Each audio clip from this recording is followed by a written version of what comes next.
This presentation is on positive reinforcement. What is positive reinforcement? Adding a reinforcer after a behavior occurs that in turn makes it more likely the behavior will occur again. So as you look at the visual, first the behavior occurs, then the reinforcer is provided, and then as a result, the behavior is more likely to increase.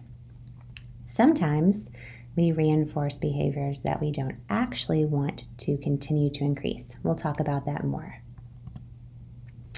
What is positive reinforcement? So let's go ahead and look over at the left side, that's in purple. Rewards earned as an incentive for a job well done. So first, you have to complete the task, the job, the assignment, then the reward is provided.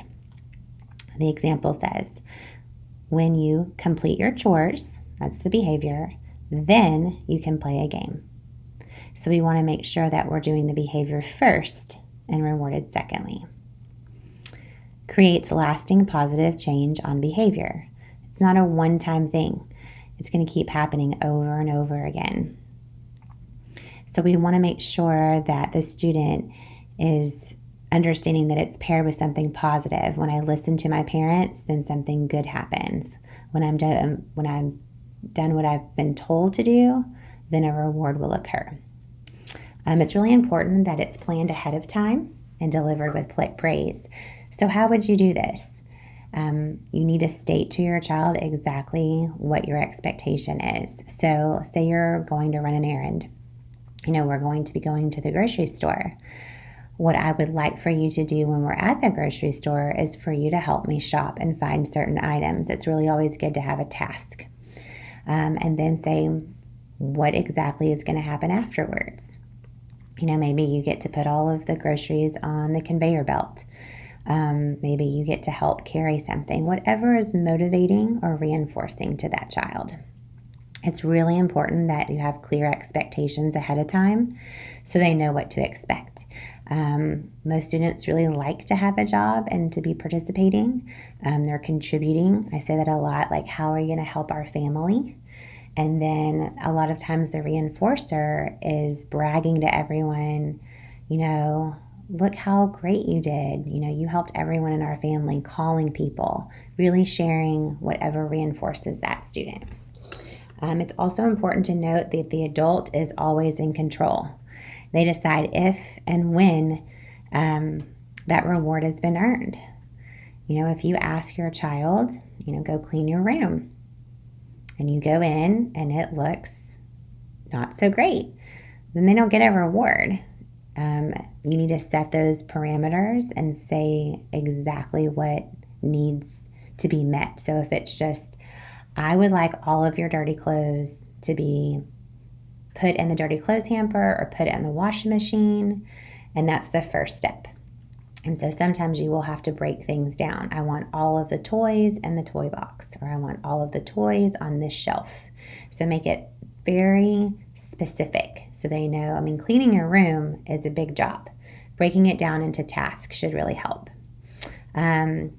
The adult is preparing the student for what will occur if the appropriate and inappropriate behavior occurs. So if they're not doing the task to your liking, then what's going to happen? What will be the consequence after that? Okay, what is not positive reinforcement? I really wanted to include this slide because I feel like sometimes there is some confusion. So on the left, on the green panels, it says bribery. Bribes are given in response to a challenging behavior. So think of a tantrum, and you're saying, if you just be quiet, I'll give you this. That is not positive reinforcement, because we are wanting you to do a desired behavior. So here it is. Child is yelling for a toy at the store. If you stop yelling, I will buy you a toy. In this scenario, your student is in control, not the adult. And that's why it's not positive reinforcement, because the child is in control. Changes behavior in the moment, but not over time. So maybe the child stops yelling for a second, but the next time we go to the store, this happens again. There's a lot of times you can use if then. I prefer when then. If then is fine as well. It's just I like when then. When you speak calmly, then I will listen to you. So that's going to be, I'm not going to engage with you if you're yelling at me, but I'm going to let you know when you're calm, then I will listen to you. It doesn't mean you get the toy, but I'm letting you know what behavior is desired. Reactive and delivered in frustration. This is something we definitely want to avoid. As parents and teachers, educators, we want to model, even when you're frustrated, that you could still be calm. So when a student is in control, then the student doesn't feel safe. When they're calling the shots, they're not going to feel safe in that environment. You're the adult, you're the expert, you know more. So it's really important that the parents, the teachers are always modeling a controlled state. Yes, we get upset. Yes, something kind of throws us off our schedule, but model that positive self-talk. Model what you're thinking. Gosh, we got a flat tire on the side of the road. This makes me feel uncomfortable, but I'm going to take some deep breaths. I'm going to call for help, and we're going to get through this. Sometimes these things happen. So really modeling when situations don't go exactly how you'd want, showing them that's okay. Sometimes we don't feel good, and just to kind of talk it out. The very last part, child is in control. Negotiation is made in exchange for compliance. We want to avoid this at all costs. The parent has to set the expectation. The student may not like it, but the student's feeling of safety increases because there is a sense of control. The student needs to know that you're in control so they can feel safe. You're the knowledgeable one.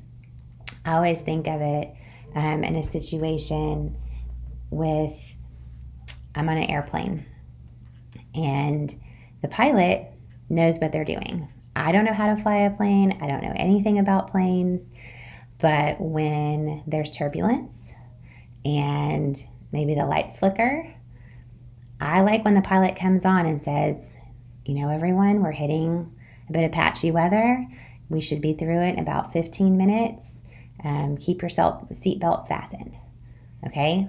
I don't like the turbulence, but I do like that someone has come on and told me we're going to get through it.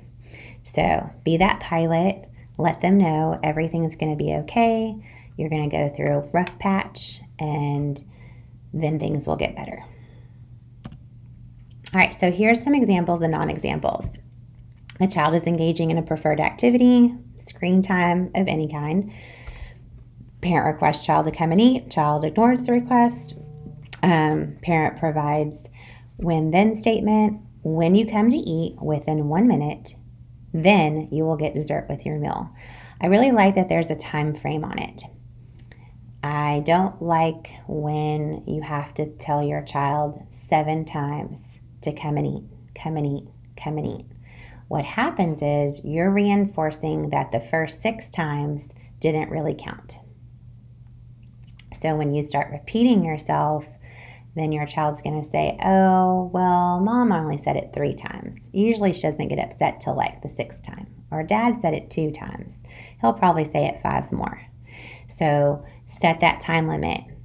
I usually set it on my microwave if I'm in the kitchen, set it on your phone, but let them know this is the expectation. The non-example. The child is engaging in preferred activity, screen time, parent requests child to come and eat. The child ignores requests, so everything is the same thing happening in the first example. And this is where it changes. If you don't come and eat right now, then I'm going to take away screen time for the day. So you're not telling the behavior and the positive result. You're just going to go straight to negative. So that's what we want to avoid if possible. All right, so you have your pairing sheet next to you. Hopefully you've answered the first couple of questions when you provide the reinforcer. But I do want you to spend some time writing what reinforces your particular student. I want you to think of lots of things. If it's quality time, reading books with a family by themselves. Sometimes it might be alone time, playing a certain game, having a certain food, doing a certain activity, inviting a certain friend. Think of special interests they may have.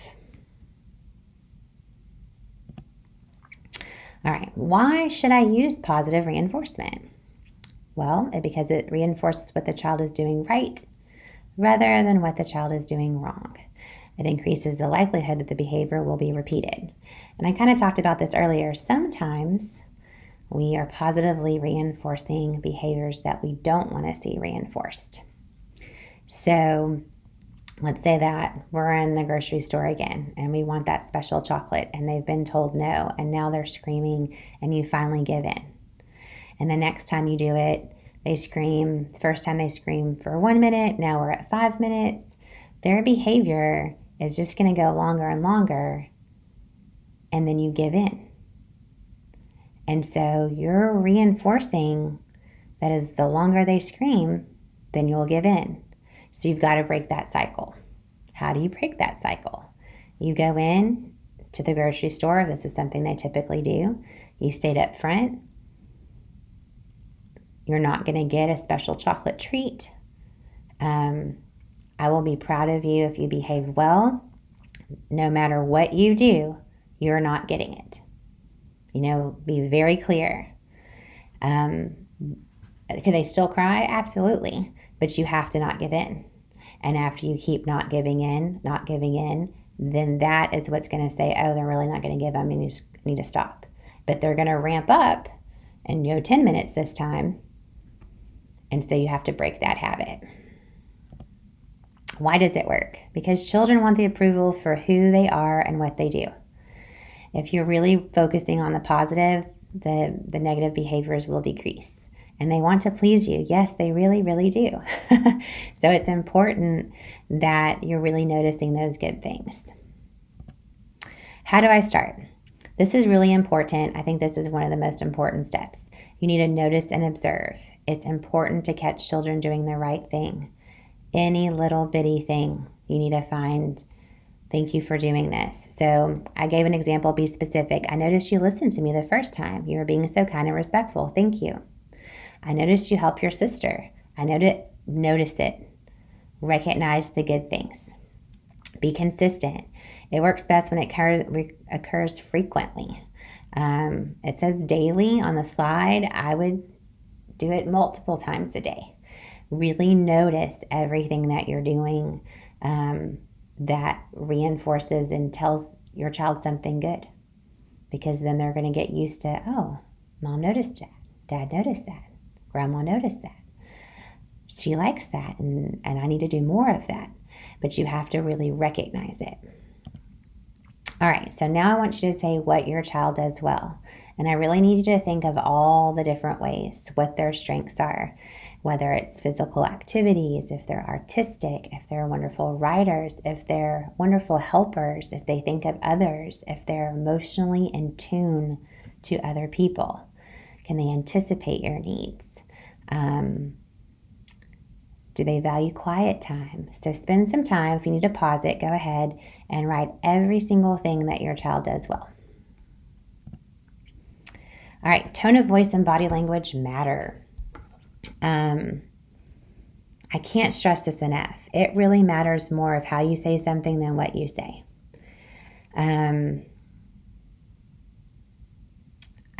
When you think about when your child comes up to you and you're in the middle of something and they want to show you something and you never look up, what are you communicating at that moment to your child? Taking that time, if you want them to look at you in the face, then you've got to model that too. So just really making sure that you're doing that. And then I want you to think back to babies. When you first had your student and they're tiny and they're not talking and they're just communicating through cries and coos and facial expressions and body language long before they've ever spoken words. They knew when you smiled, they'd smile back at you. So just be aware of what they're noticing. When you have that stern voice or you laugh at something, they're not going to take you seriously. So you know how someone feels without words being spoken. You know when someone has their arms crossed or they're rubbing their temples because they're stressed out or had a headache or just done with the meeting or the conversation. So just remember that our tone really communicates our feelings. And we're going to kind of go into that a little more in more detail. Okay, the words "that's nice." So it sounds so good. Think for a moment how you say "that's nice." It sounds positive. But could it be negative, dismissive, judgmental, or even rude? Absolutely. So kind of going back, you're at home, but you've got a work deadline and you're on your computer and your child comes up, "Dad, Dad, Dad." And you never look up from the computer because you're really focused on work. And you don't make eye contact and you're typing away or rereading because you've been interrupted. And your child asks you something. And without looking at "that's nice," you just were dismissive. You just told them that they're not mattering. You know, you're not even looking up. You're not even seeing what's going on. So your words are inconsistent with what's going on, and that's confusing. Also, maybe your child's trying a new hairstyle or just a new style in general, and they ask you, "What do you think?" And you're like, that's nice." Okay, well, that's judgmental because obviously you don't mean it. And so that's confusing again. You know, if you're saying something that's nice, it's supposed to be positive, but those are just two examples of how you're confusing with what you're saying because you're not being truthful. Another time, "Oh, how do you like my outfit?" "Oh, that's real nice." Maybe they said a sarcastic comment to you. "Oh, that's nice." So if your child has difficulty understanding sarcasm, this is a really good point of mean what you say and say what you mean. And just be very clear of what your child understands, because they're understanding your tone of voice. And that might be modeled back to you. I have an 11-year-old myself, and I hear my voice in my child all the time, and I'm like, I should have said that differently. And it's okay. As parents, we're going to make mistakes, and I feel like I've apologized more in my life as a parent than any other time. You know, I should have said that differently. I was really short with you. You know, I didn't mean it that way, and I know, you know, my mood, I should have changed my mood, or I should have let you know this wasn't a good time to talk. So we just need to be aware that our mood affects sometimes how we parent, or at least it does for me. All right, now I want you to spend 1 minute, not a lot of time, of writing on behaviors you would like to see improve. I don't want you to have a lot, maybe like 3 maximum, because you don't want to work on all the behaviors at the same time. That's overwhelming. I want you to really, you can maybe write down 5, but we're going to just focus on 1. And you can write it on your pairing partner worksheets. Okay, so here's the plan. You have things that reinforce your child. You have things that you want to work on. So now we're going to put it together. So you're going to pick one behavior. You're going to figure out which reinforcers you will try. Now, when you're thinking about reinforcers, I'm just going to say what reinforced me at 10 years old was not reinforcing at 16. And right now at 40 years old, what I liked when I was 16, that's not reinforcing. And also reinforcers change. So I'll give this example. I love chocolate cake. It's absolutely delicious. And if you asked me right now if I would like some, I would definitely be like, yes, I would love some chocolate cake. However, if I just ate a really large meal and I had a brownie and you asked me for chocolate if I wanted some, I might say no, because I'm satisfied with that. So sometimes you'll say, well, this reinforcer isn't working anymore. Well, it just may be the situation. So for instance, maybe your child loves to be outside and play outside in the dirt.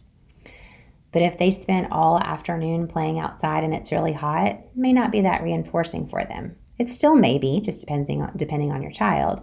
But just try to think of that, of sometimes what may reinforce in the morning doesn't in the afternoon. Also, sometimes I'll create a spinner. So maybe your top 3 things that they like, or 5 things. So if they can't think of something. And I encourage you to ask, what your child really likes. Sit down and work with them. Then choose a day and a time to discuss improving the behavior with a reinforcer. Say, you know what, I think that this is a behavior that I want us to get better about. And I always, with my child, I'll say, you know what, I need to get better at this behavior too. And I put myself in it as well. Maybe not the same behavior, but, maybe I need to exercise more. And I'll say, can you help me, remind me to do that? So they're helping me, I'm helping them. It's a partnership. It's not always like you're doing something that needs to improve. So I do like to do that with my personal child. Use when then statements. Really say, when you do this, then this will happen. Whatever agreement that you're happy with, because you're in control. You can give some options that you're pleased with. And then remember to provide that reinforcer when the desired behavior occurs.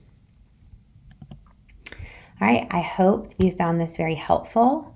If you do have any questions, please let me know. This is Misty Lynch. I'm the transition specialist, and I collaborated with Morgan Nichols, our behavior specialist, and Sarah Carter, our in-home/parent trainer. And if you have any questions, we'd love to hear from you. Thank you.